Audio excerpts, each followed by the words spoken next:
तो दोस्तों, इधर चुनाव खत्म होगा और उधर नीतीश कुमार अपना प्लान बी चल देंगे और भाजपा के साथ गठबंधन तोड़कर दोबारा से तेजस्वी यादव या महागठबंधन के साथ आ जाएंगे और सरकार बना लेंगे। ये बात मैं इतने दावे के साथ क्यों कह रही हूं, ये भी आपको बता देती हूं। ये दावे कोई खोखले दावे नहीं है। आप 2022 का साल याद कीजिए, जब आरजेडी के साथ आकर जेडीयू ने सरकार बनाई थी और जेडीयू ने आरोप लगाया था कि भाजपा जो है उनकी पार्टी को तोड़ने का काम कर रही है। और इसके बाद लालू यादव के साथ आकर तेजस्वी यादव को डिप्टी सीएम बनाया जाता है, नीतीश मुख्यमंत्री बनते हैं और महागठबंधन की बिहार में सरकार बन जाती है।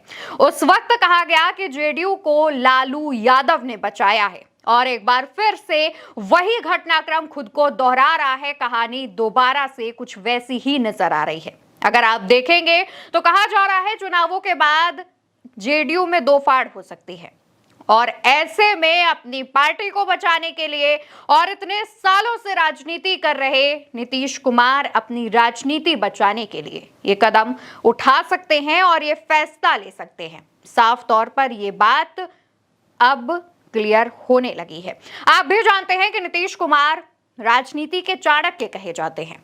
वो मौका आने पर ऐसे काम कर देते हैं जो शायद किसी ने सोचा नहीं होगा।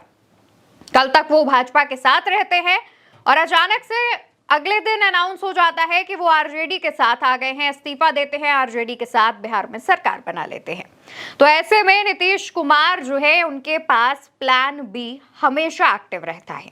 नीतीश कुमार की उम्र का, नीतीश कुमार के स्वास्थ्य का भला ही कितने लोग हवाला क्यों ना दे दें, लेकिन नीतीश कुमार प्लान बी हमेशा तैयार रखते हैं। नीतीश कुमार जो बात कह रहे होते हैं, क्या पता ठीक उल्टा नीतीश कुमार के दिमाग में वही बात चल रही होती है। नीतीश कुमार आरजेडी के साथ होते हैं लेकिन अचानक भाजपा के साथ चले जाते हैं, भाजपा के साथ होते हैं, आरजेडी के साथ चले जाते हैं और ये बात कोई भाप नहीं पाता है। यहां तक कि उनके खुद के जो नेता हैं वो भी इस चीज को लेकर कई बार असमंजस की स्थिति में आ जाते हैं। अब नीतीश कुमार के सामने दोहरी चुनौती यह है कि पहले तो उन्हें खुद को मुख्यमंत्री बनाए रखना है और दूसरा अपनी पार्टी बचानी है। देखिए, नीतीश कुमार के सामने एक बहुत बड़ा सवाल यह भी है कि इस बार 101 सीटें जो उन्हें दी गई हैं उसमें नीतीश कुमार कैसे ज्यादा सीटें लेकर के आए और भाजपा पर प्रेशर बनाए मुख्यमंत्री बनाने का। और अगर ऐसा नहीं होता है तो नीतीश कुमार क्या गेम करेंगे। और साथ ही साथ इतना आसान नहीं है इस बार नीतीश का महागठबंधन में जाना। तेजस्वी खुले तौर पर मना कर चुके हैं। हालांकि लालू यादव के तेवर आज भी नीतीश कुमार को लेकर नरम है, लेकिन वैसा तेजस्वी के साथ नहीं है।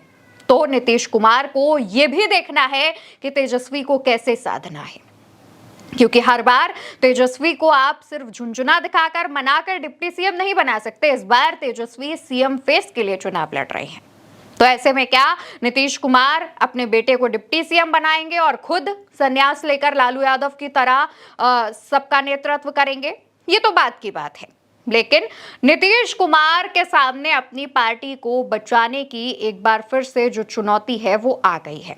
सबसे बड़ी बात यही है। और ऐसे में चर्चा ये है कि नीतीश कुमार ने अपने 2 से 3 नेताओं को इस काम पर लगा दिया है कि वो जल्द ही आरजेडी से संबंध बनाए, आरजेडी से जो है संपर्क स्थापित करें और 25 का चुनाव खत्म होते ही, रिजल्ट आते ही नीतीश वापस से महागठबंधन की तरफ चले जाएं।